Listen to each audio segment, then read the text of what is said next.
আসসালামু আলাইকুম ওয়া রাহমাতুল্লাহি ওয়া বারাকাতুহু। সম্মানিত ভাই ও বোনেরা যারা কাছ থেকে অথবা দূর থেকে আমাদের প্রোগ্রাম যারা দেখছেন, অন্তরস্থল থেকে মোবারকবাদ জানাচ্ছি। আপনারা যারা অনলাইনে অথবা জুমে দেখছেন, যদি সুযোগ থাকে তাহলে আমরা অনলাইনে প্রোগ্রামটাকে একটু শেয়ার করার চেষ্টা করি। তাহলে একসাথে ২ সওয়াব পাওয়া যাবে। একটা হলো শোনার সওয়াব, দ্বিতীয়ত হলো দাওয়াত করার সওয়াব। আল্লাহ আমাদেরকে কবুল করে নিন। সম্মানিত ভাই বোনেরা, আমরা আসলে আজকে যে বিষয়টা নিয়ে আলোচনা করতে চাচ্ছি সেটা হলো কোরআনে বর্ণিত একটা ঘটনাকে আমরা এখানে নিয়ে আসতে চাচ্ছি। সে ঘটনাটা আল্লাহ তাআলা নিয়ে আসছেন মূসা আলাইহিস সালামের জীবনে। আমরা কোরআনে বর্ণিত যুব সমাজ নিয়ে আলোচনা করতে যে এই বিষয়টাকে আমরা ৩টি ব্যক্তির জীবন আমরা এখানে নিয়ে আসার চেষ্টা করছি। একটা হলো যে মূসা আলাইহিস সালামের জীবন, এবং একটা হলো যে খিদির আলাইহিস সালামের জীবন, এবং তার সাথে মূসা আলাইহিস সালামের ভাতিজা ইউশা ইবনে নুনের জীবন। জীবনের কয়েকটা মুহূর্ত মানে এখানে আনা হয়েছে। এটা এমন নয় যে এটা দিনের পর দিন, মাসের পর মাস, বছরের পর বছর তাদের এই ৩ জনের জীবন চলেছিল। কোরআনে এতটুকু বলে যে মূসা আলাইহিস সালাম মানে সিনা পর্বত বা তুর পর্বত থেকে বা তার আশেপাশে যে জায়গাগুলোতে মূসা আলাইহিস সালাম ছিলেন, ওনাকে তো প্যালেস্টাইনে যাওয়ার কথা ছিল, উনি যাননি, এটা আমরা জানি। থাকতে হয়েছিল তাকে এই তুর পাহাড়ের আশেপাশে, জর্ডানের দক্ষিণ পাশে, ওখানে এই মানে তুর পাহাড় এবং জর্ডান এর মাঝখানে।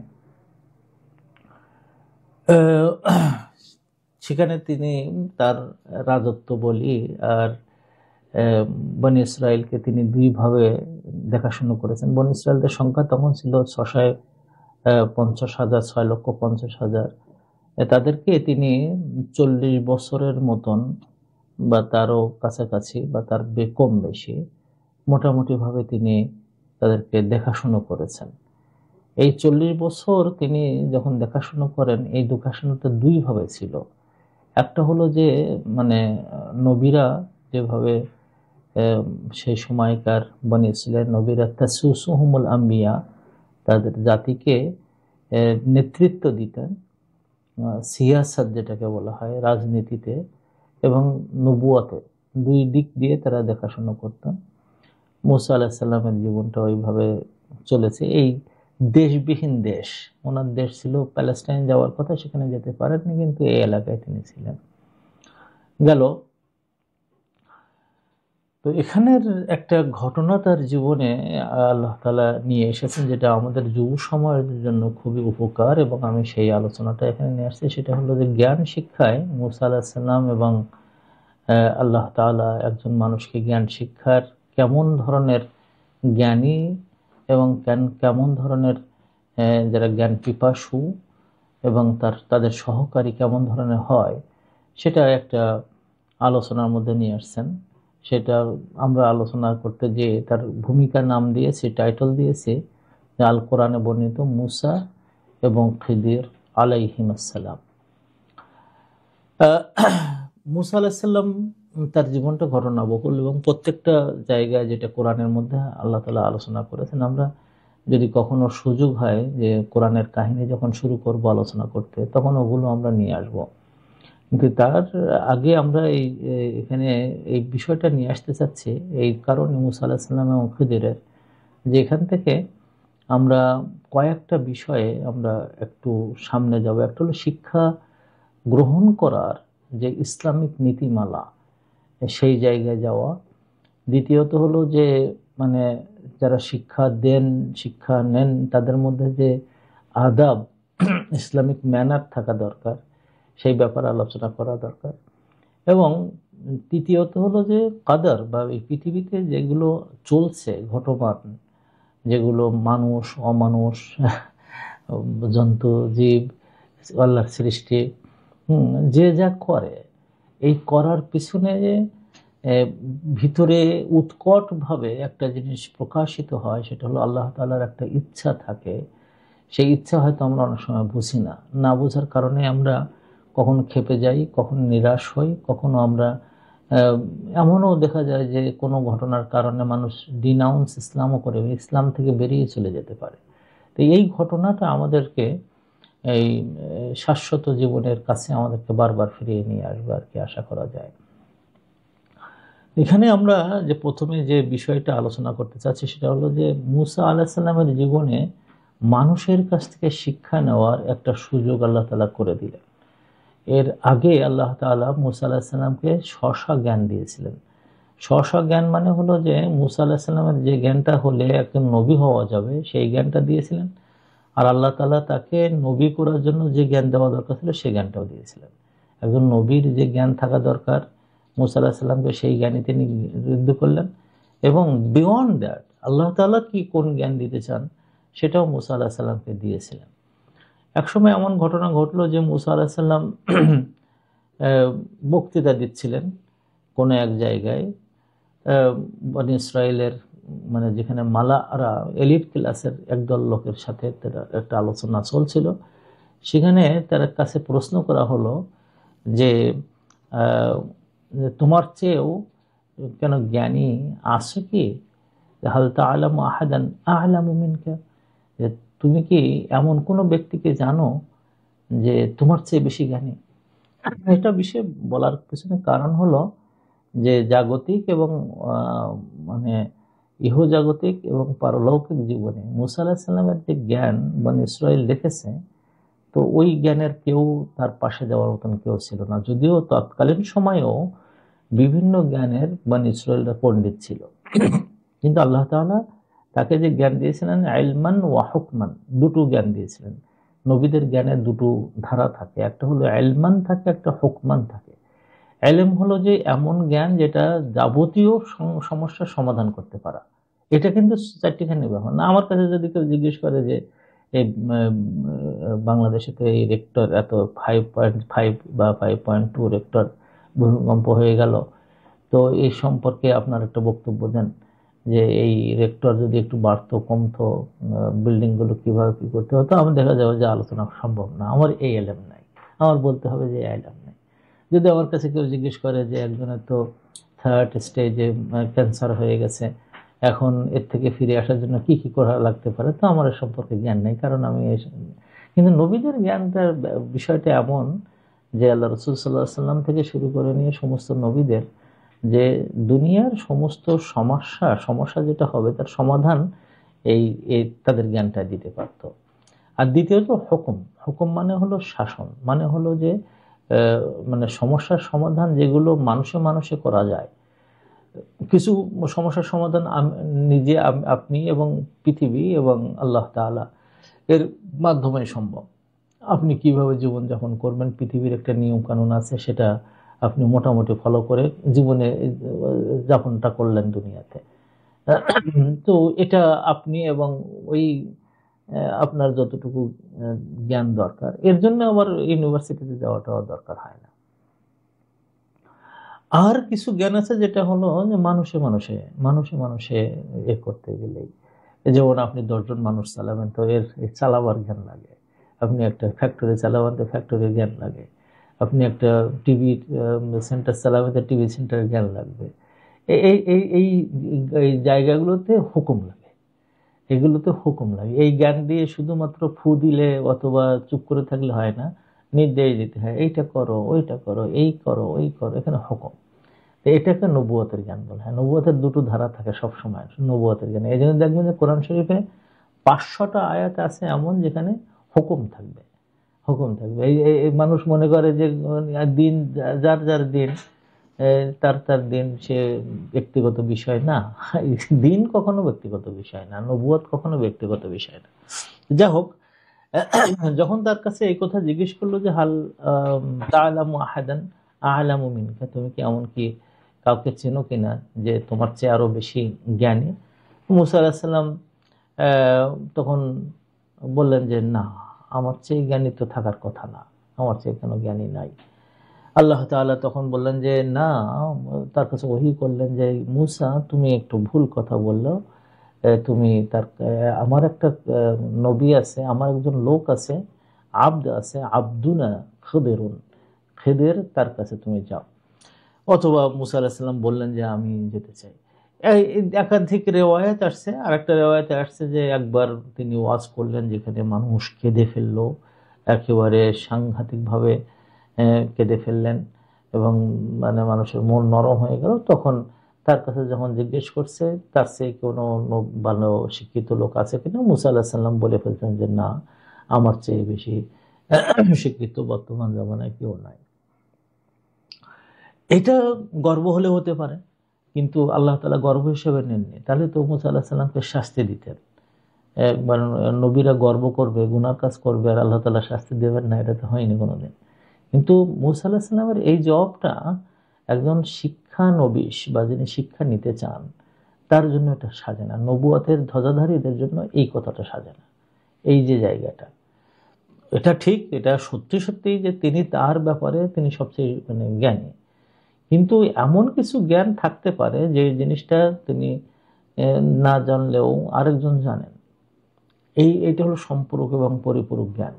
আমাদের নবী সাল্লাল্লাহু আলাইহি সাল্লামের জ্ঞানের পরিক্রমা দেখলে কিন্তু ওইটাই বোঝা যায়। যদি কেউ স্টাডি করে যে আল্লাহ রাসূল সাল্লাল্লাহু আলাইহি সাল্লামের ইউনিভার্সিটিটা কেমন ছিল, হ্যাঁ, ইউনিভার্সিটি কেমন কেমন ছিল, তো তখন যে কেউ দেখে বুঝতে পারবে যে তিনি তার শিক্ষার যে মানে সিস্টেমটা করেছিলেন, এই সিস্টেমটা একেবারে এই রকমই যে তিনি এক ধরনের জ্ঞানই সবাইকে দেবে তা না। আবু হুরায়রাকে যে জ্ঞান দিয়েছিলেন খালিদ বিন ওয়ালিদকে সেই জ্ঞান দেননি। ওমর ইবনে খাত্তাবকে যে জ্ঞান দিয়েছিলেন হুবহু একই একই আবু মুসা আশআরীকে দেননি। আবু যর গফারিকে যে কথাগুলো বলেছিলেন ঠিক ওই কথাগুলো হযরত ওসমানকে দেননি। মানে একটা সেক্টরাইজ জ্ঞান, যেটা যার কারণে সারা পৃথিবীতে লোক গেলে সেই লোকের পৃথিবীময় মানে দরকার হবে। যেমন আমি যখন লন্ডনে আসছি, এমন যদি হয় লন্ডনে এমন যদি হতো যে লন্ডনে আমার কোনো দরকার নেই, তাহলে আমি এখানে থাকতে পারতাম না। কিন্তু কিন্তু আমি সামহাও কিছু জিনিস শিখে আসছি যেটা লন্ডনের কোনো কোনো জায়গায় লাগতে পারে, আমি থাকতে পারছি। আমাদের সাহাবাদের যুগের ওই মানে যদি বলা হয় যে আপনি এক কথায় সাহাবাদের জ্ঞানের বর্ণনা দেন, তাহলে ওই একটা কথা হবে যে পৃথিবীতে যেখানে গেছে পৃথিবী তাকে চেয়েছে, পরে তার যোগ্যতা তার গুণ এটা চাইছিল, এটা মানে সেখানে যে তারা ফিট হয়েছে। এই জ্ঞানটাই আমাদের নবুয়তের জ্ঞানের এটা ধ্বজা ধরে, এবং এই জায়গাটাই আমাদের complementary to each other, complementary to each other. এই জায়গায় আমাদের নবীরও কথা আছে, আল হিকমাতু দাল্লাতুল মুমিনি আন্না ওয়াজাদাহা ফাহুয়া আহাক্কু বিহা, যে জ্ঞান বিজ্ঞানের যে শাখা প্রশাখা যেটা মানুষের ব্যক্তিগত জীবনের সাথে দরকার, যেগুলো মানে সলভিং দ্য প্রবলেমস অথবা সলিউশনস, টোটাল সলিউশনস যেগুলো দরকার হয়, এই জ্ঞানগুলোই মানে নবুয়তের জ্ঞানের মধ্যে আসে। এবং টোটাল সলিউশন তখন আসে যখন আপনি জ্ঞানের বিভিন্ন শাখা প্রশাখাগুলোতে ওই ওই বিভাগের লোক তৈরি করতে পারবেন। যাই হোক, মুসা আলাহিসাল্লামের এই প্রশ্নটা নবুয়তি শিক্ষার যে জায়গাটা আল্লাহ তাআলা নবী মুসাকে নিতে চাইছিলেন বা অন্য সবাইকে চান, সেই তার সাথে জবাবটা ওই রকম পূর্ণ হয়নি। এখানে কিন্তু নবী মুহাম্মদ সাল্লাল্লাহু আলাইহি ওয়াসাল্লাম এবং মুসা আলাইহিস সালামের মানে জ্ঞানের পার্থক্য এবং বক্তব্যের পার্থক্য দেখেন। যে আল্লাহ রাসূল সাল্লাল্লাহু আলাইহি ওয়াসাল্লাম একবার মদিনায় আসলেন, এসে দেখলেন যে সাহাবীরা যাদের গার্ডেন আছে, খেজুরের বাগান আছে, তো ওখানে যখন এই চুমরি বের হয়, খেজুরের চুমরি মানে আপনারা যারা সাতক্ষীরা মানে যশোরের লোক তারা বুঝবেন যে যে ফলটা হয় যেখান থেকে বা ফুলটা হয় যেখানে হাতের মতন দেখা যায়, চুমরি বলি আমরা। এটা যখন বের হয় তখন কিন্তু কোনটি মানে পুরুষ গাছ কোনটি মেয়ে গাছ ওদের চুমড়িতে বোঝা যায়। তো ওরা যে কাজটা করতো সেটা হলো যে মানে না, পুরুষ গাছের চুমড়িতে নিয়ে মেয়ে গাছের চুমড়ির গাছ মানে চুমড়ি কেটে ওখানে লাগাই দিত, দুটো এইভাবে লাগাই দিত, দিলে ফসল খুব ভালো হতো, তা আবির বলা হয় এটাকে। তো আল্লাহ রাসূল সাল্লাল্লাহু আলাইহি ওয়াসাল্লাম যখন গেলেন দেখলেন যে চুমড়ি কাটা হচ্ছে, একেবারে তরু তাজা কচকচে চুমড়ি কেটে একটা কেটে আরেকটার সাথে লাগাই দিয়ে আর বাদ বাকিটা ফেলেই দেয়। এটা রহমাতুল্লিল আলামিন তো একটু মনে খারাপ লাগছে যে তোমরা এই চুমড়িটা কাটতেছো। তো ওরা বললেন যে আমরা তো এটা করি। তো ওরা বললেন যে, না এটা কেমন, একটা গাছের চুমড়ি কাটে দিচ্ছ, ফসল হবে সেখানে, থাক না। তো ওই বছর ওরা সবাই মনে করলো যে আমাদের নবী তো নবী, তার কথা তো সব জায়গায় শুনতে হবে। তো ওরা আমাদের নবী সাল্লাল্লাহু আলাইহি সাল্লামের কথা শুনিয়ে সেইবার আর তাবির করেনি। বছর শেষে যখন ফসল কাটতে গেল, দেখা গেল যে ফসল প্রায় অর্ধেকে কমে আসছে। তখন তারা সবাই যে বলে, ইয়া রাসূলুল্লাহ ফসল তো ভালো হয়নি। তো কেন? তো বলে যে কেন জানি এবার ফসলগুলো সব ছোট ছোট হয়েছে। এক একটা গাছে 2-3 মণ করে হতো, সেটাও কমে গেছে। আর যে ফসলগুলো হয়েছে সেগুলো ছোট ছোট হয়ে গেছে। মদিনার খেজুর তো পরিশুদ্ধ খেজুর। আল্লাহ রাসূল সাল্লাল্লাহু আলাইহি ওয়াসাল্লাম বললেন যে আনতুম আ'লামু বিআমরি দুনিয়াকুম, তোমাদের দুনিয়ার যে বিষয়গুলো আছে ওগুলো তোমরা আমার চেয়ে বেশি জানো। তো যেটা শরিয়াতের যে বিষয়গুলো হবে সেগুলো তোমার মানা ফরজ, এবং তোমরা দুনিয়ার যে বিষয়গুলো আসবে সেগুলোতে তোমরা মানতেই হবে, এমন কোনো কথা না।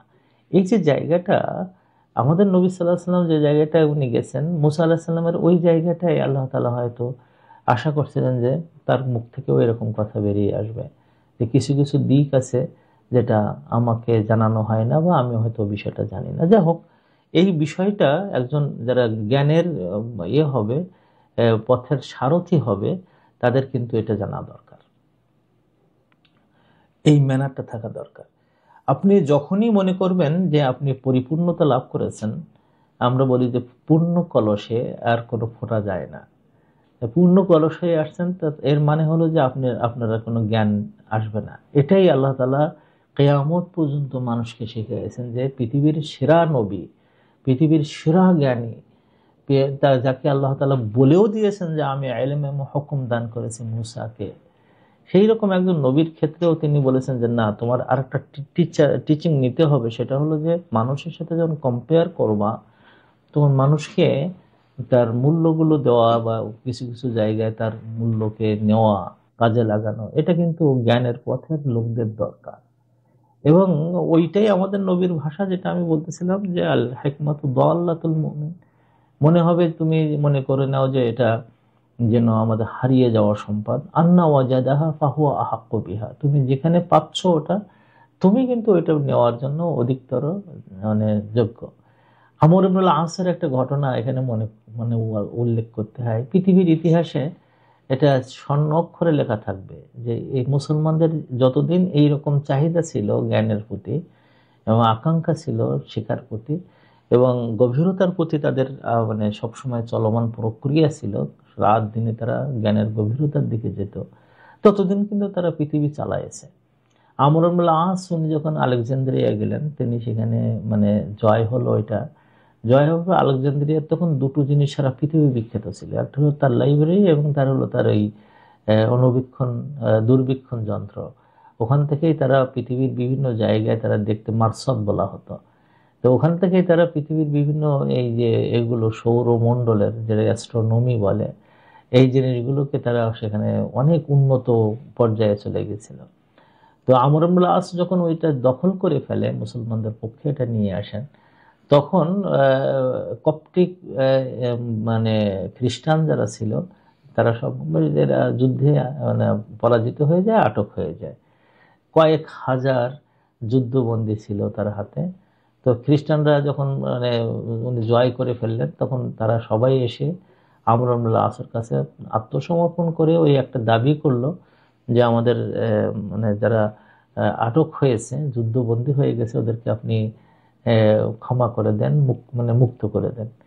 তখন উনি একটা প্রশ্ন করছিলেন যে হ্যাঁ, আমি এটা মুক্ত করে দেব, তোমরা যদি কিছু না মনে করো, তোমাদের সাথে আমার একটা চুক্তি হবে। তো চুক্তিটা কি?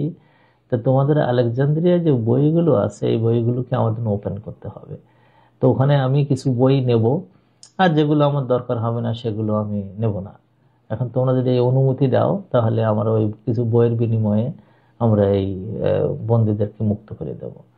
ইতিহাসে এটা চরম বিস্ময়। অনেকেই বলেছেন যে আলেকজান্দ্রিয়ার লাইব্রেরি উনি জ্বালাই দিয়েছেন, কথাটা ডাহা মিথ্যা কথা। এটা এই মানে ব্যাপারে কিছু খ্রিস্টানদের মনের মধ্যে রাগ ছাড়া অথেন্টিক কোনো সোর্সে এটা নেই যে তিনি জ্বালাই দিয়েছিলেন। বরং তিনি বই নিয়েছিলেন, চুরি করা না, লুট করাও না, তিনি যুদ্ধবন্দী হিসাবে বই নিয়েছিলেন।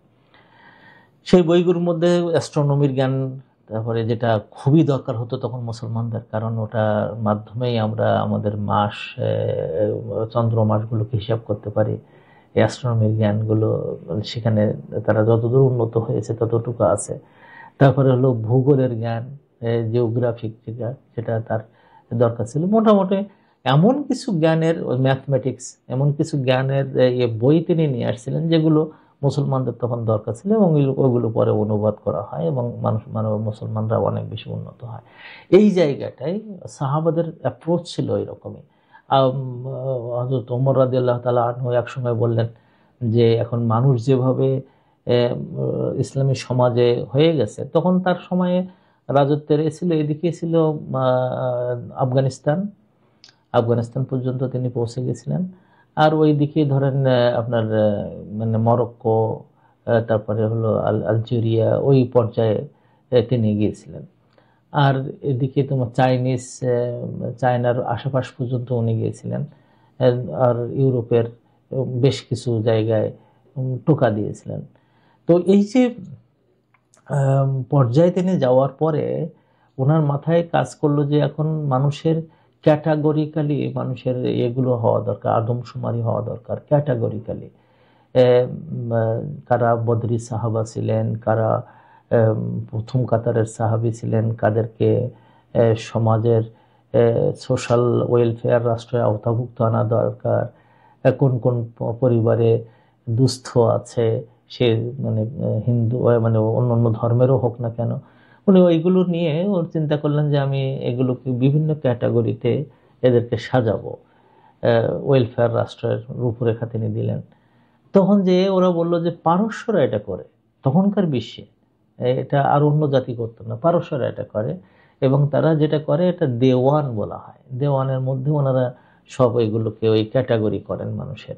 এই জন্য কিন্তু দেওয়ানি আদালত বলে, দেওয়ানি শব্দটা শুনেছেন মনে হয়, এটা ওখান থেকে আসা।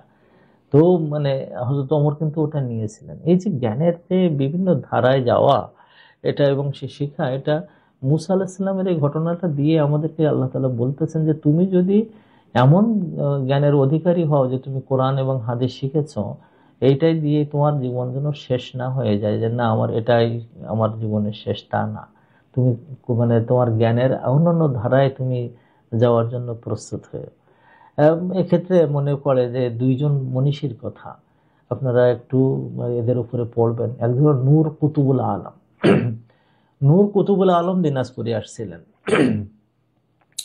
দিনাজপুরে ওখানে মানে সম্ভবত পদ্মা নদীর যে মূল শাখা ওই দিক থেকে আসছে, ওখানে একটা ডম মানে বাঁধ কখনো নির্মাণ করা যাচ্ছিল না, মানে কোনোভাবে না। তখনকার নন জগতের যারা ভালো মানে ইঞ্জিনিয়ার ছিল, যাদের মাধ্যমে বাঁধ দেওয়া যায়, তারা এসে বাঁধ দিলেই ম্যাক্সিমাম কয়েক মাস ধরে তারপরে শেষ হয়ে যেত।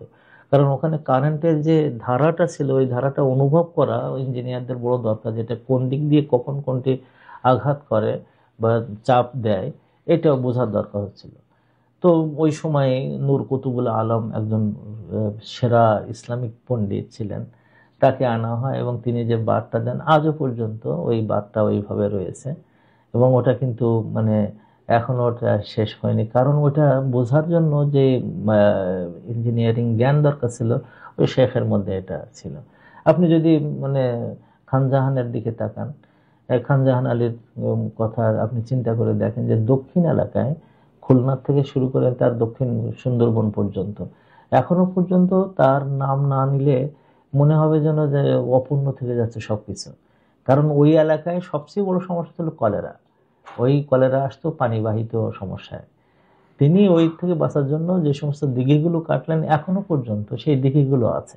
আমি নিজেই এই দিঘি দেখেছি, এখনো রয়েছে সেখানে, আপনারা দেখতে পারেন, এখনো সেখান থেকে পানি খায়। আমি বাড়ি যে এই কদিন আগ পর্যন্ত আমি সেখানের পানি খেতাম, মানে এই দিঘির পানিটা।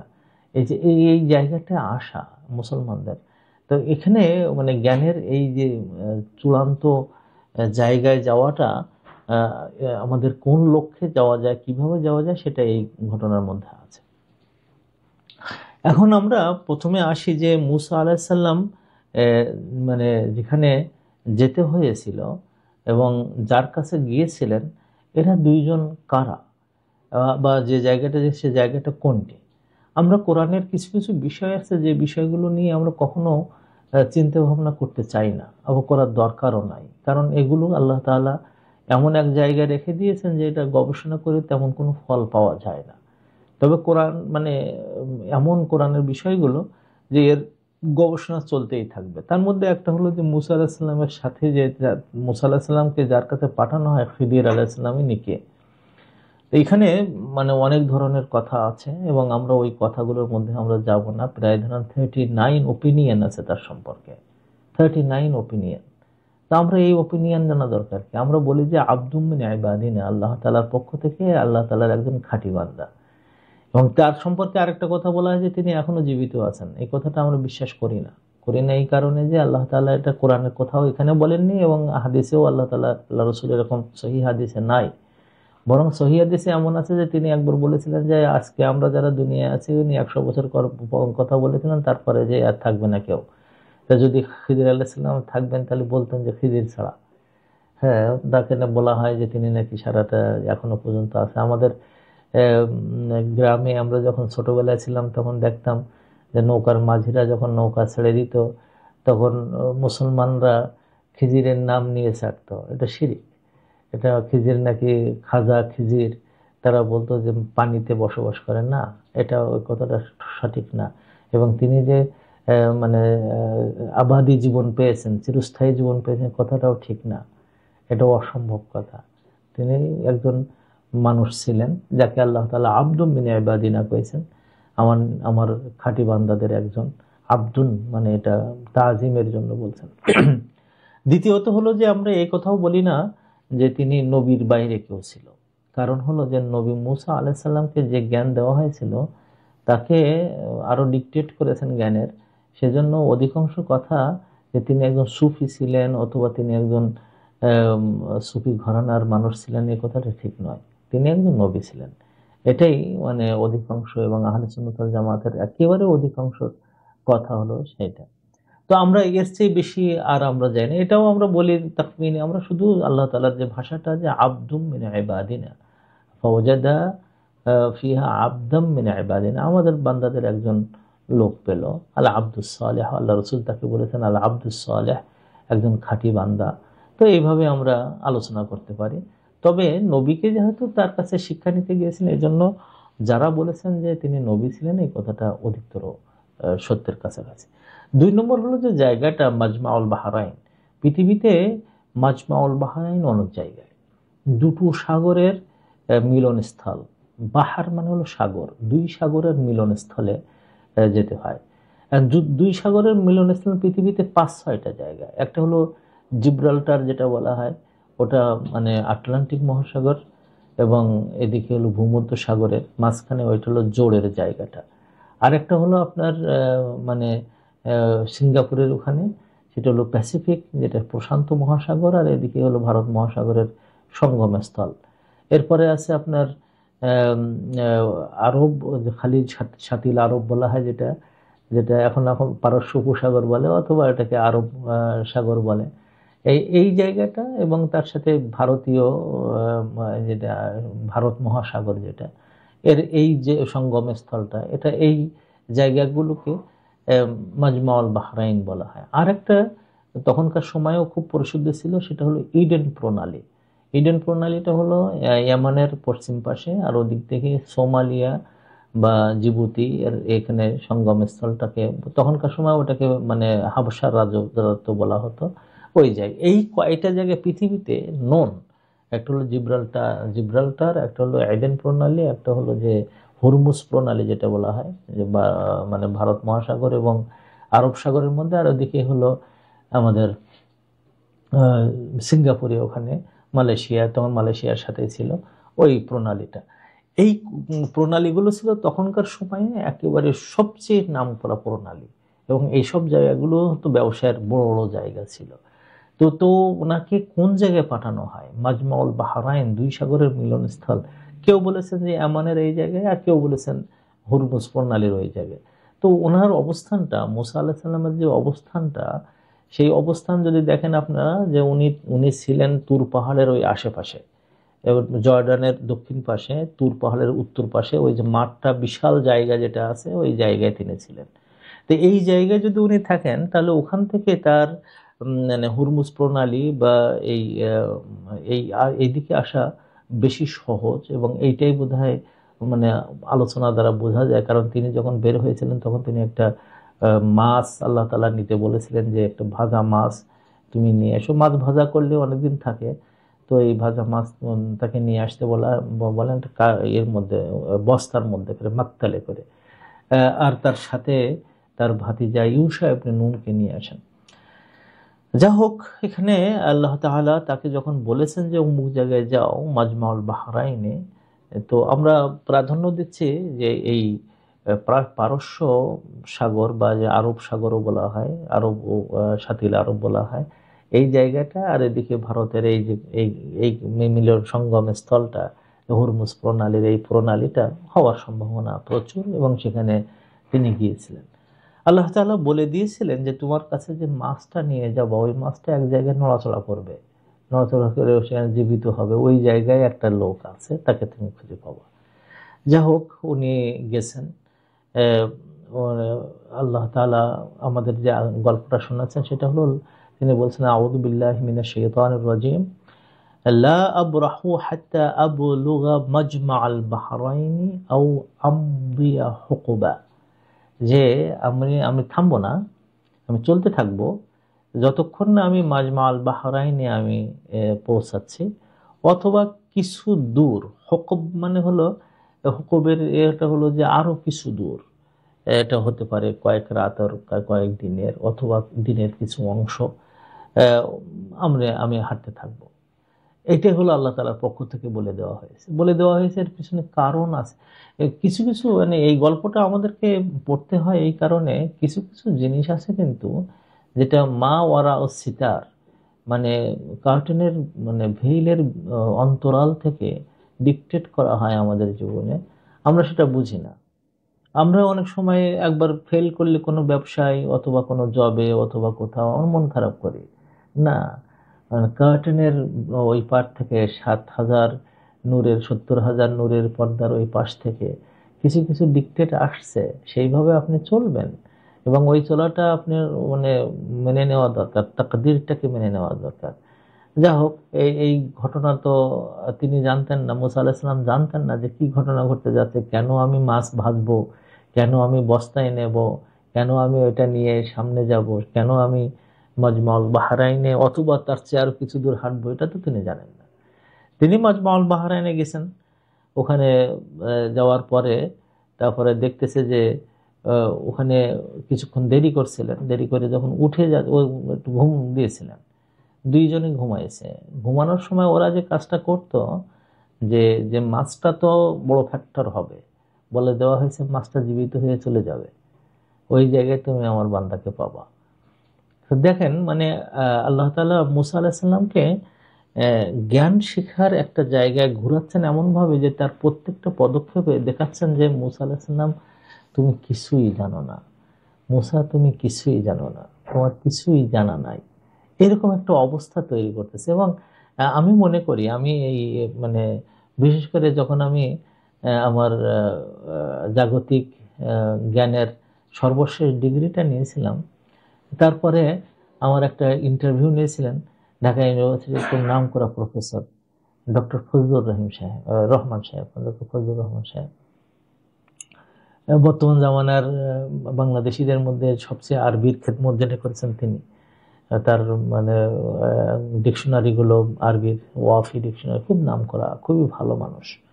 তো ওনার এই একটা কোশ্চেন ছিল, আব্দুল সালাম, তুমি এই থিসিস লেখার পরে তুমি কোন জিনিসগুলো জানতে, মানে নতুন করে আবার জানছো যেগুলো তুমি লিখতে পারোনি, সেই সম্পর্কে বলো 1 ঘন্টা। আপনি চিন্তা করে দেখেন, তখন আমার গা ঘেমে গেছে যে আমার জীবনে কোনোদিন এইরকম প্রশ্ন শুনি নাই, যে আমার না জানা জায়গাগুলোতে আমি এখন কতদূর, আমি ডিগ্রি নিয়েছি এই জায়গাটা, যে আমি না জানা জায়গায় যেতে পারবো কিনা, যেতে পারছি কিনা। উনি তখন খুশি হয়ে বললেন যে না, আমি তো মনে করছিলাম এখানে তুমি ফেল করে যাবা, কিন্তু তুমি ফেল করোনি। আমার কত মার্ক দেবো সেটা তোমার সুপারভাইজারের কাছে পাঠাবো বা ইউনিভার্সিটিতে পাঠাবো, কিন্তু তোমাকে আমি বলবো না, তবে আমি খুশি হয়েছি। মানে না জানাটাও একটা জানার দরজা খুলে দেয়।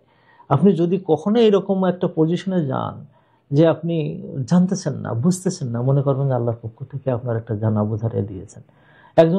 একজন রাগ করেছে আমার সাথে, আমি একটা কাজ দিয়েছি, তো বলেছিলাম যে 3 দিন পরে তুমি এই কাজটা আমাকে একটু রিপোর্ট করবা। তো রিপোর্ট করার প্রয়োজনীয়তা বোধ করেনি সে। এই এত রাগ হয়েছে আমার উপরে। তো আমি যখন টেলিফোন করলাম যে বাবা, হ্যাঁ, তো কাজটা কদ্দূর হলো, তো বলতেছে যে না আমি করিনি। তো তো বলে কে?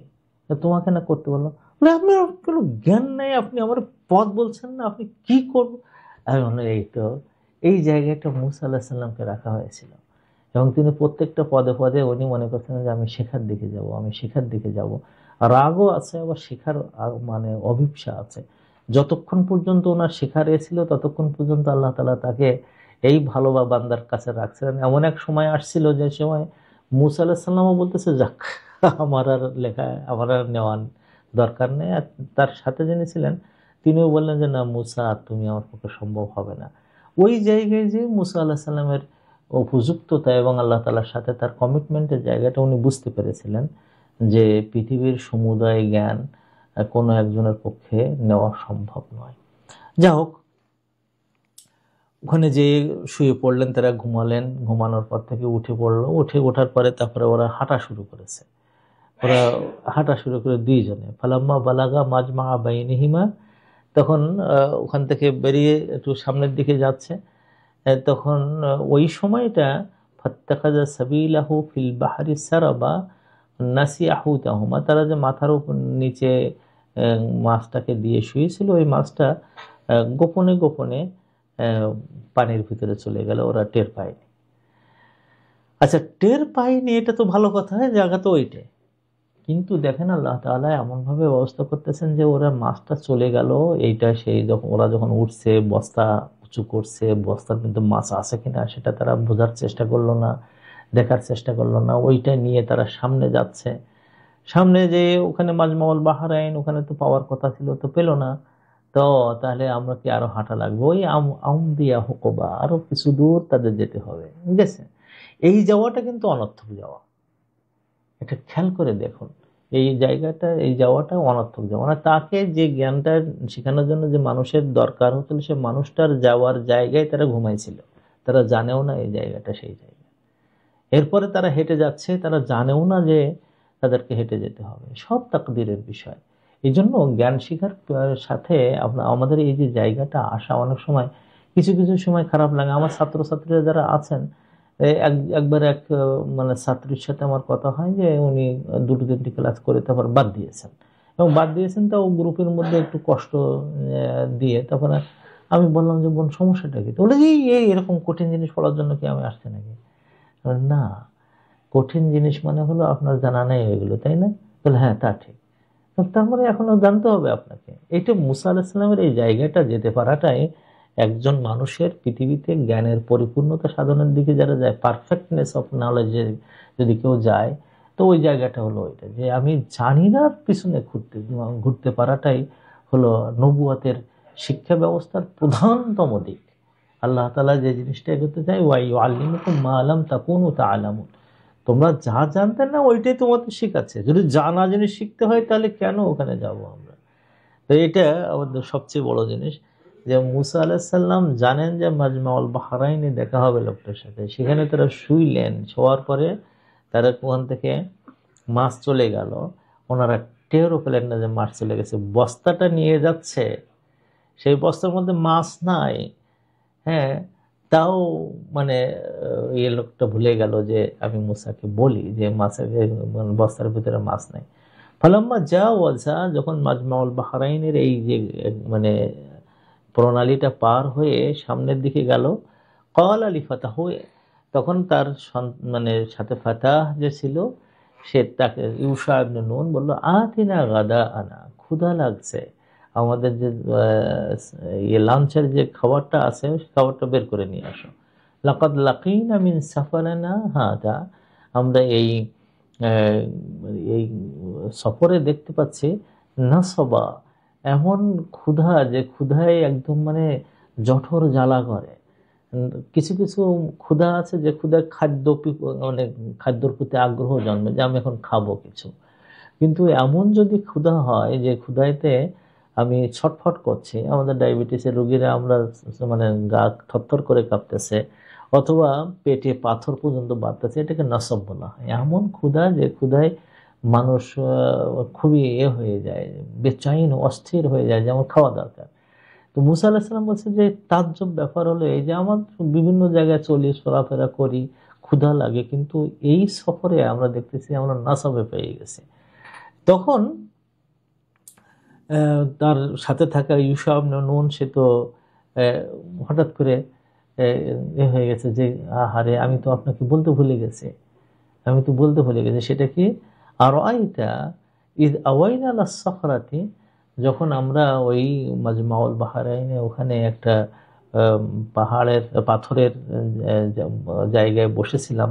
সাখারা মানে হলে এমন পাথর যে পাথরটা অনেক বড় হয়ে থাকে, ছোট ছোট পাথর, হাজার ছোট পাথর। আর সাখরা হলো অনেক বড় পাথর, যে পাথরে মানুষ পাথরের আড়ালে মানুষ বসবাস করে, এরকম বড় বড় পাথর হয় সাখরা। তখন বলছে ফাইনি নাসিতুল হৌতা, আমি তখন এই যখন উঠে আসতেছি তখন ওখানে আমি মাছটাকে ভুলে গেছি। ওমা আনসানি হো ইল্লা শাইতান আনাদ কুরাহা, আর এই জিনিসটা আমি ভুলতাম না, শয়তান আমাকে ভুলাই দিছে।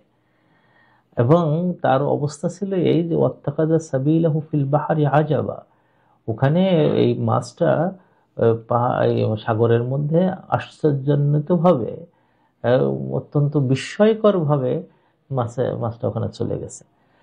তখন মুসা আলাহিসাল্লাম বলল, ওহো, এই তো আল্লাহ তাআলা যা যা আমাকে বলেছিলেন যেখানে লোক পাওয়া যাবে, সেটাই যালিকা মা কুন্না নাবগী, এই সেই জায়গা যেখানে আমরা চাচ্ছি, আমরা এই জায়গাটায় আমরা চাচ্ছিলাম। ফারতাদ্দা আলা আসারিহিমা, তারা পায়ের যে পদচিহ্ন ফেলে ফেলে আসছে, এখন এই পদচিহ্ন ধরে ধরে ওই জায়গাটায় যাচ্ছে। এই দেখেন, এখানে তিন চারটা জিনিস বিষয়, সেটা হলো যে তাদেরকে আল্লাহ তাআলা এটা মুআমাতে ফেলেছেন। মুআমা মানে হলো এমন একটা জায়গা যেখানে তারা সবাই অন্ধকারের মধ্যে পড়ে গেছে, যে আমরা কোথায় যাব, কিভাবে কার সাথে মিলবো। কিছু কিছু আলামত পাওয়া যাচ্ছে, আলামত দেওয়া হচ্ছে। সবচেয়ে বড় লাগে যে মুসা আলাইহিস সালামের মতন একজন নবী, তিনি তার সাথীকে নিয়ে এমনভাবে হাঁটা শুরু করছেন জায়গা ফেলে, যে জায়গাটা কেন তিনি হাঁটছেন তা তিনি নেই, তার মনের মধ্যে শুধু এতটুকুই যে আমরা যাচ্ছি একজন লোকের সাথে দেখা করতে। কিন্তু মাজমাউল বাহরাইন তো ওই জায়গাটাই, মানে ওখানে তো সেই পাহাড়টাও পাথরটাও তো সেখানে ছিল, কিন্তু তিনি নিজে বুঝতে পারেননি এই জায়গাটা। এই একটা দিক আমাদেরকে মনে রাখতে হবে। দ্বিতীয় দিকটা হলো যে তিনি যে যাতায়াত করেছেন, এখানে দুটো, একটা নেগেটিভ এবং পজিটিভ দিক আছে। নেগেটিভ দিকটা যেটা আমি বলেছি, যে উনি জানতেন না কেন তিনি হাঁটতেছেন, কোথায় তিনি যাবেন। একটা নিশ্চিত মতন জায়গা পেয়েছে, তাও সে নিশ্চিত পাওয়ার পরেও মাছটা যে চলে গেল একটা আলামত স্বরূপ, সেটাও পর্যন্ত তাকে জানতে দেওয়া হলো না। এবং এটা শয়তান মানে ভুলাই দিছে, কিন্তু আসলে ভুলাই দিছে আল্লাহ তাআলা। এখানে শয়তানের দিকে ইউশা ইবনে নুন কেন বললেন? কারণ হলো যে তার চাচা মুসা আলাইহিস সালাম ওই জায়গার কথা ওইভাবে বলেছিলেন যে মাছ চলে যাবে, এত বড় একটা কথা সে ভুলে যাবে। তো এটা আল্লাহর দিকে মানে দেওয়াটাকে সে বেয়াদবি মনে করছে, যে আল্লাহ আমাদেরকে এটা বলেই দেবেন, কেমন কথা, এটা শয়তান ভুলাই দিয়েছে। এটা হলো ব্যক্তিগত জীবনে এটা আমাদের করতে হয়, যে যখন কোনো ক্ষতি সাধন হয়, তখন শয়তানি শক্তি, শয়তানি কাজ, আমাদের জীবনের পাপ, এগুলোকে মাথায় রাখতে হয়, যে আল্লাহ তাআলা করাচ্ছে। আল্লাহ আমি মানে এক শয়তান তো মরে গেল মানে সে বিভ্রান্ত হলো এবং পৃথিবীর মানুষকে বিভ্রান্ত করে ছাড়লো, যারা মনে করেছে তাকদীরের বিষয়টা এরকম যে আমি হলাম জাবরে মাহাব। জাবরে মাহাব মানে হলো এমন ব্যক্তি যে জাস্ট পাপেটের মতন, আল্লাহ খাওয়ালি খায়, আল্লাহ না খাওয়ালি, আল্লাহ এমনকি সে যদি মিথ্যা কথা বলে তা আল্লাহ নাকি মিথ্যা কথা বলা হয়েছে, সে জেনা করে তা আল্লাহ নাকি জেনা করা হয়েছে, নাউজুবিল্লাহ। এটাকে জাবরিয়া বলা হয়, যেটা বাংলাদেশে প্রায়ই গানের মধ্যে আমাদের শিখাই দেওয়া হতো এবং প্রত্যেকের মাথার মধ্যে আছে, যে ছায়াবাজি পুতুল রূপে বানাইয়া মানুষ, যেমনে নাচাও তেমনে নাচে, পুতুলের কি দোষ। এটা হলো আমাদের ইসলামী জিন্দেগির মধ্যে এক সম্পূর্ণ ভুল ধারণা। এখানে মুসা আলাইহিস সালামের এই যে ভাতিজার কাছ থেকে শিক্ষা নেওয়া দরকার, যে যদি আপনি কোনো খারাপের সম্মুখীন হন তাহলে ভুল, নিজের ভুল হয়েছে, শয়তান ভুল করাইছে, এই সমস্ত কথাবার্তা বলা দরকার। আমরা যেন এইটা ভুল করে আমরা আল্লাহর প্রতি দোষারোপ না করতে থাকি। যা হোক, তারা ওখান থেকে ফিরে আসলো। ফিরে এসে তারপরে ওখানে সেই জায়গাটা হলো যেখানে তারা ঘুমাইছিল, এবং ওখানে তাজ্জব হয়ে গেল যে ওখানে মাছটাও চলে গিয়েছিল, সেই আসল সেই জায়গা। তারপরে সকালবেলা ওখানে যখন গেল তখন মানে ফাওয়াজাদা আবদাম মিন ইবাদিনা, ওখানে এই যে একজন লোককে দেখতে পেল। সে এটা এই জায়গায় যে লোক পাওয়া যাবে খোঁজার, সে খোঁজার করেননি, খোঁজ করেননি, কারণ মনে করেছেন এটা হতেও পারে, নাও হতেও পারে। কিন্তু তার পাশেই যে লোকটা ছিল ওখানে তখন দেখতে পেত, এটা তারা ওই খেয়াল করেন। এখান থেকে একটা জিনিস শিখতে হয় যে কোনো একটা জায়গায় যদি আপনি না খুঁজে পান, আপনার কোনো একটা বিষয় আপনি রিসার্চে না পান, আপনি দেখতেই থাকবেন, দেখতেই থাকবেন। আপনি ওখান থেকে তাড়াতাড়ি সরবেন না যে না আর পাচ্ছি না, এখানে চলে যাও। আমার এক উস্তাদ ছিলেন, উনি আল্লাহ তাআলার কাছে চলে গেছেন। ওনার আন্ডারে আমি একটা পত্রিকার সম্পাদনায়, উনি সম্পাদক ছিলেন, ওনার সম্পাদনায় আমি হেল্প করতাম। তো একদিন আমাকে এই কথা উনি বলেছিলেন যে আব্দুল সালাম আর একটা শব্দ নিয়ে উনি গবেষণা করতে বললেন, যে উনি এই শব্দটা আমার কাছে মনে হচ্ছে না প্রচলিত শব্দ, তুমি এটা নিয়ে গবেষণা করো। তো গবেষণা করতে গিয়ে 3-4টে বই দেখলাম, দেখে থেকে তখন তো আর এখনকার মতন অত অনলাইনটা এত উন্নত হয়নি।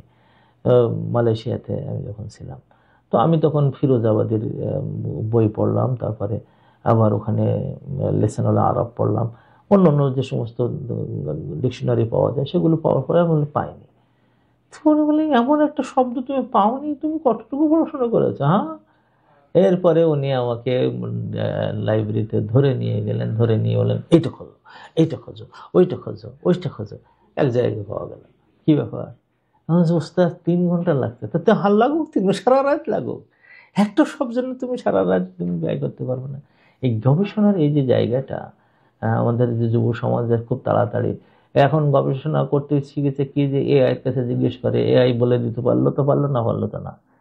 অথবা অনলাইনে গুগল মিয়ার কাছে যায়, গুগল মিয়া বললো পারলো তো পারলো, না পারলে তো না। কিন্তু মনে রাখবেন যে বড় বড় থিসিস গুলো কিন্তু এখনো পর্যন্ত মানুষের হাতে আসেনি। গুগল রিসার্চ একটা জায়গা আছে, যেখানে গেলে হয়তো কিছু কিছু পাওয়া যায়। কিন্তু আমি যখন পিএইচডি করতেছিলাম তখন আমি তো মনে হয়েছে যে আধুনিক যত হোক না কেন, যে বিষয়গুলো এখনো পর্যন্ত লাইব্রেরিতে যেতে হয়, কারণ ভালো ভালো জ্ঞানের জায়গাগুলো অনলাইনে ফ্রি করে দেওয়া হয়নি। তো এই জন্য মানে এই জায়গাগুলোতে আমাদের আল্লাহ তাআলা যেটা শিখাচ্ছেন এর থেকে, যে গবেষণা যখন তুমি করবা তখন তুমি ভালো করে করো। আল্লাহ রসুল সাল্লাহ সাল্লাম বলেছেন, যখন ওরা এই জায়গায় ফিরে আসলো আবার, এবং ওই মানে পাথরটার পাশে গেল, তো সেখানে একজন মানুষকে দেখলো যে মুসাজ্জান বিথাউবিন, কাপড় দিয়ে তার ঢাকে একজন বলে রয়েছেন। তখন মুসা আলাইহিস সালাম সালাম দিলেন, আসসালামু আলাইকুম, সালাম দিলেন। তখন আল আব্দুস সালাম ও আন্না বি আরদিকাস সালাম, হ্যাঁ তোমার এই জমিনে সালাম দিচ্ছ, কোত্থেকে সালাম আসলো, তোমার এই জমিনে কোত্থেকে সালাম আসলো। মানে ওখানে সালামের প্রচলন ছিল না, উনি যেখানে আছেন সেখানে সালামের প্রচলন ছিল না। এর দ্বারা বোঝা যায় যে মাজমাউল বাহরাইনের যে জায়গাটা হুরমুজ প্রণালীটি হওয়ার সম্ভাবনা বেশি, কারণ সালামের প্রচলন খ্রিস্টানদের মধ্যে ছিল এইদিকে ইডেন প্রণালীর ওই জায়গায়, ইয়ামান এবং ওদিকে হলো ইথিওপিয়া, এই দুই জায়গার এখানে সালামের প্রচলন ছিল খ্রিস্টানদের মধ্যে। এই জায়গায় ছিল অগ্নি পূজকরা, এরা সালাম দিত না। তো এই জন্য অনেকে বলেছেন যে এই জায়গাটা হলো হরমুজ প্রণালীর এই জায়গাটায়। তো ওখানে ওই কথা বলার পরে তখন বলতেছে যে আমি একজন মানুষ, আত্তাবিউকা আলা আন তুআল্লিমানি মিম্মা উল্লিমতা রুশদা, যে আল্লাহ তাআলা তোমাকে যে রুশদ শিখাইছেন, সঠিক জিনিস শিখাইছেন, সেই জিনিসটা তুমি আমাকে শিখাবা। একজন শিক্ষকের কাছে জানতে চাওয়া যে আমাকে ওই কথা বলা ঠিক না যে এই একটা জিনিস তুমি শেখাও বা ওইটা জিনিস তুমি শেখাও। আপনারা জানেন যখন অক্সফোর্ড ইউনিভার্সিটি হয় তখন এটা হয়েছিল এক গাছতলায়, খুব বেশি বিরাট বাড়ি ঘর ওখানে তা ছিল না। এবং প্রথম যে শিক্ষক নেওয়া কর্ডোবা থেকে আনা হয়, এবং তার কাছ থেকে সব জ্ঞান নেওয়ার পরে 1 বছর পরে ছাত্ররা মনে করলো যে, যখন মনে করলো যে আমার এই শিক্ষকের কাছ থেকে সব জ্ঞান নেওয়া যায়, দ্বিতীয় শিক্ষক নিয়ে আসলেন, তার কাছ থেকে তারা পড়লেন। তারপর তৃতীয় শিক্ষক আনলেন। ইউনিভার্সিটি তৈরি হয়েছে এই ছাত্রদের জ্ঞানের পিপাসার উপর ভিত্তি করে, এবং ওই অনুযায়ী শিক্ষক আনা হয়। এটা হলো ইউনিভার্সিটি। আর একজন শিক্ষক পড়াবেন ছাত্রদের তার মর্জি মোতাবেক। এটা হলো একটা স্কুল, পাঠাগার। এটা ইউনিভার্সিটি না। ইউনিভার্সাল নলেজ সেটাই বলা হয় যে জ্ঞানের যত রকম জ্ঞান আছে ওইগুলো সব দিয়ে দেবেন। এই জন্য কিন্তু মানে ওই সমস্ত এখনো পর্যন্ত পৃথিবীর সেরা সেরা ইউনিভার্সিটিগুলোকে দেখবেন যে উমুক চেয়ার তুমুক চেয়ার নাম আছে। কারণ হলো যে তার যত জ্ঞান আছে সেখানে পরিশীলনের সুযোগ থাকে। এটা ছোট্ট একটা জ্ঞান, একটা সাবজেক্ট পড়ানোর জন্য শুধু থাকবেন তিনি, এরকম না। স্পেশালাইজড জ্ঞান, কিন্তু তার যত জ্ঞান আছে সেটা দেবেন। এই জন্য ইউনিভার্সিটি দরকার হয়। এইটাই আমরা এখানে দেখতে পাই যে মুসা আলাইহিস সালামে এবং তার মধ্যে যে জ্ঞানের যে জায়গাটা, চাওয়ার যে জায়গাটা, যে মিম্মা উল্লিম তা রুশদা, তোমাকে রুশদের ব্যাপারে, সঠিক জ্ঞানের ব্যাপারে যা কিছু তোমাকে শিখাই দেওয়া হয়েছে সেটা আমাকে শেখাও। দেখুন, জ্ঞানের দুটো ধারা আছে। একটা ধারাকে বলা হয় যে মানে একেবারে ফাইনাল কনক্লুশন জানা জ্ঞান, আর একটা হলো যে সন্দেহযুক্ত জ্ঞান, যেটাকেও আমরা হাইপোথিসিস বলি। তো মানে আসলে হাইপোথিসিস ভালো, মানে সন্দেহ দিয়ে শুরু করা। এটা ডেকার্টের বর্তমানকালের সেরা ফিলোসফারদের একজন, যে সন্দেহ দিয়ে মানে জ্ঞান শেখার দরজা শুরু করা। হ্যাঁ, সেটা হলো যে আমি এটা মানি না, আমার তো বিশ্বাস হয় না, তো জ্ঞানের দ্বারা ওইগুলোকে বিশ্বাস করাতে হয়। এটা একটা পদ্ধতি। এই পদ্ধতি খারাপ না। জ্ঞান গবেষণায় যে হাইপোথিসিস দরকার, তারপরে যে থিসিস চলে আসে, অ্যান্টিথিসিসও আসে, যে এগুলোকে মানে এক জায়গায় করে জ্ঞানের যে বর্তমান যে পরিপূর্ণতার দিকে মানুষ নিয়ে যায়, এটা ঠিকই আছে। এই জ্ঞান সমস্যা না। এর দ্বারা আবিষ্কার, যেটা ইনভেনশন বলে অথবা ডিসকভারি বলে, এই দুইটা সম্ভব। কিন্তু ইসলামিক জ্ঞানের ক্ষেত্রে যে জায়গাটা যে আসতে হয় সেটা হলো যে আমাদের সঠিক জ্ঞানটা, সঠিক জ্ঞানটা। এই জন্য কিন্তু ইসলাম কখনো বলে না যে তোমরা ওই লোকের কাছে শেখো যেই শিখায়, না, যে শিখায় তাকে তোমরা দেখার চেষ্টা করো যে কি শিক্ষা দিচ্ছে। হ্যাঁ, মা কিল, কি পড়ানো হচ্ছে এটা তোমরা শিখো, এবং মান কিল, কে পড়াচ্ছে এটা শিখো। তো এই জন্য কারণটা কি, যে আমি এর দ্বারা আমি কি কোনো রুশদে যেতে পারবো কিনা, সঠিক জায়গায় যেতে পারবো কিনা। এজন্য কার কাছ থেকে জ্ঞান শিখতেছি এটা একটা বড় জিনিস, তার সাথে সাথে তিনি কি জিনিস শেখাচ্ছে সেটাও মানে আমাদের জানা একটা বড় জিনিস। এটা এমন জায়গায় যেন না হয় যে উনি তো জানেন না তেমন কিছু, তো তার কাছে তাও পড়ি না, অসুবিধে কি, এটা সার্টিফিকেট তো পাবো, সার্টিফিকেটের দাম আছে, ঢাকা ইউনিভার্সিটি পড়বো, অমুক জায়গায় পড়বো, তমুক জায়গায় পড়বো।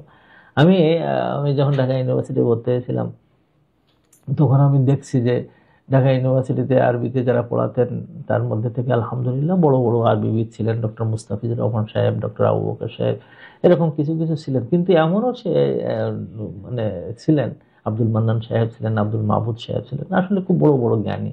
আতম মুসলিউদ্দিন স্যার ছিলেন। কিন্তু এমনও আমরা দেখেছি যে মানে জ্ঞানের জগতে অত বেশি ভালো না। তো এই জন্য মানে যে জায়গাটা আমাদের যেতে হয় সেটা হলো ইসলামী জ্ঞানের, যে মিম্মা উল্লিম তা রুশদা, যে তোমাকে যে সঠিক জ্ঞান যেটা দেওয়া হয়েছে ওইটাই আমাকে আমাকে শেখাবা। এটা একটা বড় জিনিস।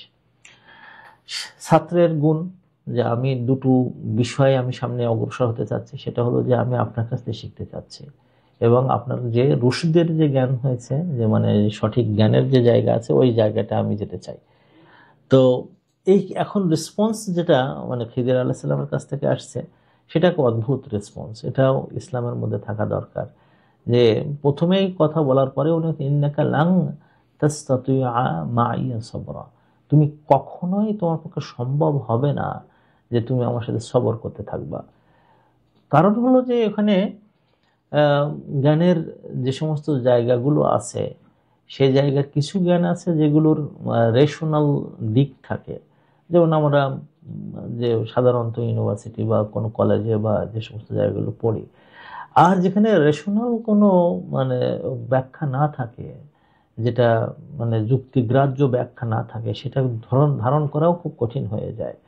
তো এই জন্য মানে তিনি বলছিলেন কি, আল্লাহ রসুল সাল্লাল্লাহু আলাইহি ওয়াসাল্লামের একটা হাদিসে, ইয়া মুসা ইন্নী আলা ইলমিন মিন ইলমিল্লাহি আল্লামানিহি, যে আমি এমন একটা এলেমে আমি আছি যে এলেমটা আল্লাহ তাআলা আমাকে শিক্ষা দিয়েছেন, লা তা'লামুহু আনতা, যেটা তুমি জানো না, ওয়া আনতা আলা ইলমিন আল্লামাকাহু লা আ'লামুহু, এবং আল্লাহ তাআলা তোমাকেও কিছু এলেম দিয়েছেন যেটা আমি জানি না। তো এই ক্ষেত্রে যে আমাদের এরকম হবে যে আমি তোমার ব্যাপারে আমি কনফিডেন্স হারিয়ে ফেলবো, আর তোমার ব্যাপারটা হবে তুমি সহ্য করতে পারবে না। কারণ জ্ঞানের জায়গাটা তুমি একটা দিক নিয়ে আসছো, সেই দিকটা আমার কাছ থেকে তুমি পেতে চাইবা, কিন্তু রেশনালি তুমি ওই জায়গাতে যেতে পারছো না। তখন একটা কি হবে, রেশনাল কি, সেটা সেটা হলো শরিয়া। শরিয়া হলো সবসময় রেশনাল জিনিসে আছে। যেমন একজনের মানুষের হাত কাটতে হয়, এটা শরিয়া। তো এই শরিয়াটা কেন? কারণ একটা মানুষের তার ওর মানে অভাব নাই, এর কোনো অভাব নাই, কিন্তু আরেকজন মানুষের প্রপার্টি সে মানে করে চুরি করে নিয়ে আসছে। সে স্বর্ণ হতে পারে, টাকা হতে পারে। তো এখন এখানে রেশনাল হলো যার যায় তার যে কষ্টটা, সেই কষ্টটা একদিক, দ্বিতীয় হলো এই লোকটা যেন আর কখনো এই কাজে না যায়, সেটা আরেক দিক। এই দুটো দিককে মাসলাহাতান রেখে মানে যে ইমপ্লিমেন্ট করা হয়, এটা শরিয়া বলা হয়। তো শরিয়া কিন্তু কখনো এক পক্ষের জন্য হয় না, শরিয়া সবসময় দুই পক্ষের জন্য হয়। অনেক সময় অনেক মনে করে যে শরিয়া মনে হয় শুধু একজনের জন্য আসছে, তা না। এক মেয়েকে যখন জিজ্ঞেস করা হচ্ছে তুই কি পাগল, তোকে তো আল্লাহ রসুল 3 বার সুযোগ দিল পালাবার, তো তুই পালালে কেন? তোর তো আল্লাহ রসুল যে তোকে মারবে এই কথা তো বলেও নি কোনো, তুই এত মরার জন্য প্রস্তুত হচ্ছিস কেন? এই কথা যখন তাকে বলা হচ্ছে তখন তার চোখে পানি আসছে, যে কারণ আমি অপরাধ করে ফেলছি। আর এই অপরাধের যে মানে এটা আমার রব যেটা বলেছেন যে এই অপরাধের এই শাস্তি, এই শাস্তিটা আমার দুনিয়ায় হলে হবে কি, যেমন আমি রবের কাছে যাব, রব আমাকে মাফ করে দেবেন। এই যে এই জায়গাটা আসা, শরিয়াতের মূল জায়গাটা হলো এইটা। তো এখানে এটা হলো রেশনাল জায়গায় আসে। কিন্তু কিছু কিছু বেশ বিষয় ঘটে যেটা আসলে শরিয়া ওইটাকে বুঝায় না, বুঝতেও দেয় না, এটা আমরা বুঝবো না। অনেক সময় এটা অন্য দিক দিয়ে কিভাবে কোন দিকে যায় এটা আমাদের কাছে আসবে না। এই জন্য হযরত মানে খিদির আলাইহিস সালামের যে বক্তব্য যে আমি তোমাকে এটা শিখাতে যাইতে গেলে তোমার একটা প্যাশন্স থাকা দরকার, কিন্তু তোমার প্যাশন্স থাকবে না, কারণ আমাকে যে জিনিসটা শিখাই দেওয়া হয়েছে তুমি তা জানো না। কিন্তু উনি তখন এই যে কনভারসেশনের দুই জায়গায় কিন্তু প্রান্তিক কনভারসেশন। একটা কনভারসেশন হলো যে আমাকে শিখাতে হবে তোমাকে, এবং তাও শেখাতে হবে তোমার যে রশিদের যে জ্ঞানটা আছে, এই জ্ঞানটা। এটা খুব দারুণ বিষয়। এগুলো আসলে আলোচনা করতে গেলে আমাদের আরেকটা সময় লাগবে, আরেকটা পর্ব লাগবে মনে হচ্ছে। কারণ আমরা আসলে এই বিষয়গুলোকে একটা ইউনিভার্সিটি কিভাবে তৈরি হয়, মানে মুসলিম মনীষা তৈরি করা কিভাবে যায়, ব্রেনগুলোকে কিভাবে কাজ করে, সেটা আমাদের দরকার হয়। যাই হোক, মুসা আলাইহিস সালাম যখন বুঝতে পারলেন যে না, সে আমার ব্যাপারে খুব বেশি ইন্টারেস্টেড না, তখন উনি বললেন যে একটা ঠিক আছে, আপনি তো সবরের কথা বলছেন, তাজিদুনি ইনশাআল্লাহ সাবিরা, আমাকে আপনি অবশ্যই ইনশাআল্লাহ সাবির হিসেবে পাবেন, ওয়ালা আ'সি লাকা আমরা, এবং কোনো ব্যাপারে আপনার নাফরমানি আমি করব না, আপনার বিপরীতে আমি চলবো না। আপনি তাহলে আমার সমস্যাটা কি? আমরা এই পর্যন্ত আজকে আমরা শেষ করছি। যদিও আপনারা মনে করছেন যে উস্তাদ বোধহয় বেশি সময় নিচ্ছেন, অনর্থক না, আমি অনর্থক মনে করছি না। কারণ একটা ইউনিভার্সিটির ধারণা, তারপরে ইসলামিক জ্ঞান এবং মনীষার ধারণা, ইসলামিক মনন কিভাবে তৈরি হয়, জ্ঞানের দরজা কিভাবে উদ্ঘাটন হয়, এটাকে কিভাবে মানে হরাইজন্টালি আমরা ব্যবহার করতে পারি, আমাদের জ্ঞান যে শুধুমাত্র এই দুনিয়ার মধ্যে না, এটা যে সপ্ত আকাশ ভেদ করে একেবারে আল্লাহর আরশ থেকে চতুর্পাশে যে সমস্ত জান্নাতগুলো আছে সেখানে আমাদের জ্ঞানগুলো নিয়ে যেতে চাই।